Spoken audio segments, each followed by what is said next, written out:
Hey everyone, and welcome back. We're in the third video of our first week in Technology, Society, and Human Experience. This time we're going to be talking about society. And this is basically what we're going to talk about. The context within which we experience our lives is society. I'm going to talk about it as a machine. Um, After that, we'll talk about how society works as a machine, how this machine works, why it works that way, and then we will conclude about the difference between it being good for the pack and being good for us as individuals. Okay, so in the last video, we talked about how we experience life as a stream of feelings, of thoughts, and of actions. Now, here's the thing, and I do an entire intro course about this. So if you're taking my intro course, sorry, I'm going to condense that whole class into like a 3-minute presentation. Um, you're watching this video and you don't really want to be. You're doing the same thing that 30 other students are doing. None of you guys want to be watching this. And that's kind of an interesting thing because you are an individual who has preferences and who can decide that they don't want to watch it, but all of you are. All of you are unique individuals who are all doing the exact same thing that none of you want to do, acting like unhappy clones. Now, no offense, like I'm doing the exact same thing that every professor who teaches online is doing. That's the point. We as individuals wake up and without knowing it, we step into a machine that turns us from individual human beings with our own preferences, aspirations, fears, all of that into a pattern of thoughts and behaviors. Your behavior right now of watching or listening to this is the same as 29 other people. Your stream of thinking and stream of action has been turned into a pattern that's the exact same as a whole bunch of other people. Just as I have my own preferences, my own aspirations, my own anxieties, but I have been turned by stepping into the role of professor, which exists within society. I've been turned into a pattern of behavior where I'm talking to people who are not interested in listening to what I have to say, telling them about things that I have studied on my own, the way a whole bunch of other professors have. We all get turned by society from individuals into these patterns. That's what society is. Society is a machine that turns individuals into patterns of thought, patterns of behavior, and even patterns of feeling. And importantly, these, which we'll see down in a minute, the reason that this happens is because it's good for the pack. It's good for the pack for me to act exactly like all of your other professors do so that you can efficiently learn. It's good for you to act just like all the other students do, so it's easy for me to evaluate you. Okay, so that's the deal. That's my entire intro course in like, how long was that? 3.5 minutes.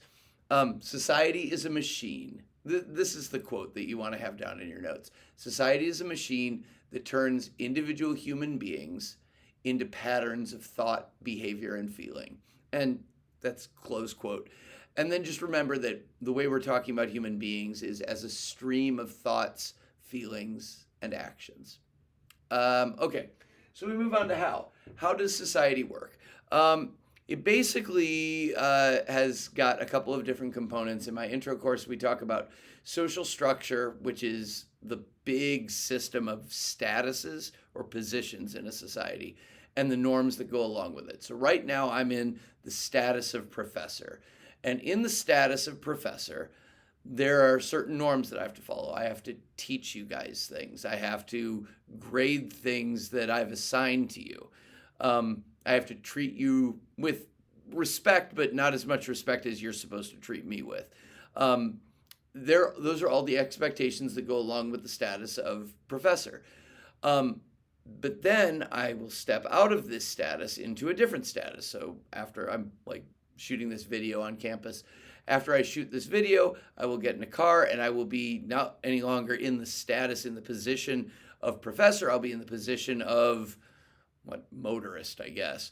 And I will drive home and I will be acting just as right now I'm acting the way every professor you have acts when they're lecturing.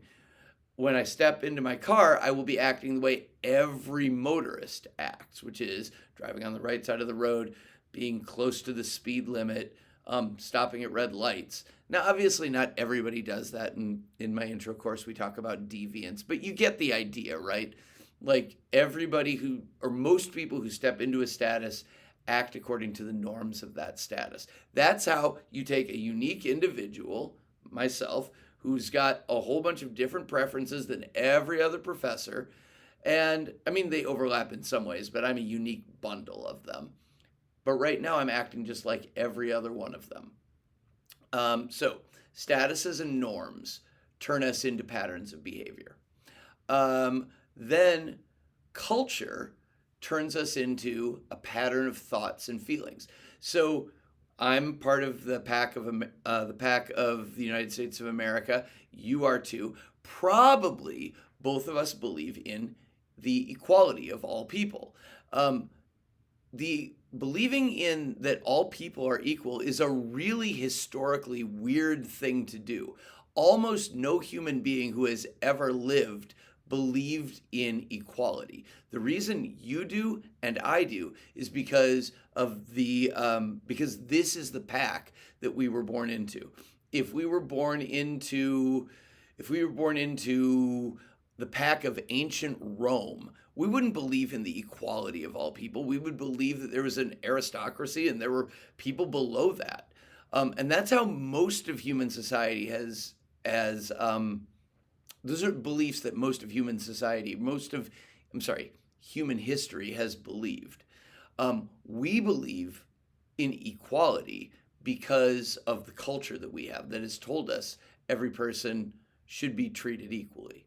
And so that's a thought, right? You and I share the same thought. We probably share the same thought on democracy, that each person should have a vote in the way the government works. Again, nobody believed that before John Locke came along and kind of started suggesting that in the 1700s. I'm forgetting right now, forgetting exactly when. So anyway, those thoughts are in our head because of the culture that we have, and we have the particular culture that our pack has.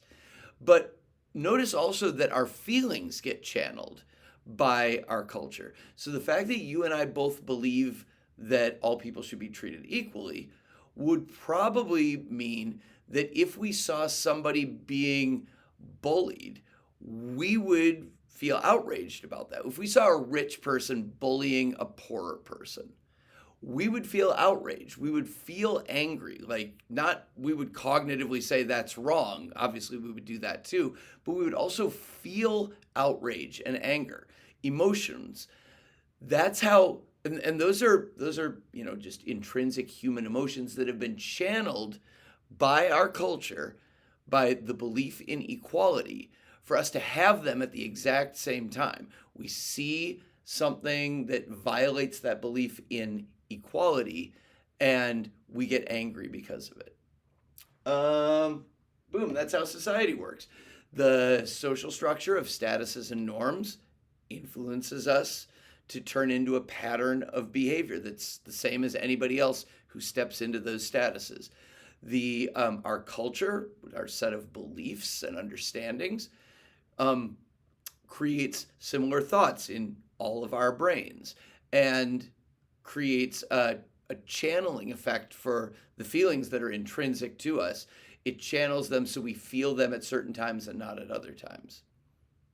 All right, that's halfway through. Really more than halfway, because third is why. And I alluded to this already. The reason that our society turns us into patterns is because it is better for the pack if everyone believes and acts in similar ways. If we all believe and act in similar ways, there's less conflict. If there's less conflict, remember, we're biological organisms, it means that there's a greater possibility of our genes being passed on to the next generation. weird that it all comes down to that, but it kind of all comes down to that. For you, particularly interested in evolution, we can think of our society as an extended phenotype. Phenotypes are the expressions of genes. We can think of the fact that we create this culture-based society as, again, something that is ultimately created by our genes' desire to get passed on into the next generation. But you don't have to go that far. You're aware that society turns us into patterns. Okay, conclusion, which kind of starts here. Society exists to be society's a machine that exists to turn us into patterns of behavior and thought and feeling because it's good for the pack. That's the reason. The question, and this is again taking us back to the organizing question of the entire course, is this good for us? Is it good for me that I have been turned into a being that believes in equality? Maybe it is. Is it good for me that I have been my society influences me to be a being who believes that I am responsible for my success and I should measure my success, at least in part, by how much wealth I accumulate?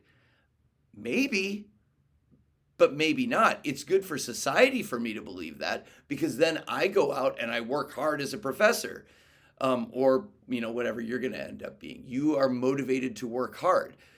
Society benefits from that, but it's also going to create a lot of anxiety in you. It's going to maybe mean you don't get enough sleep. It's going to maybe mean you spend time away from your family. You can see where this becomes a serious question for us. Is society turning us into patterns that are good for us or not?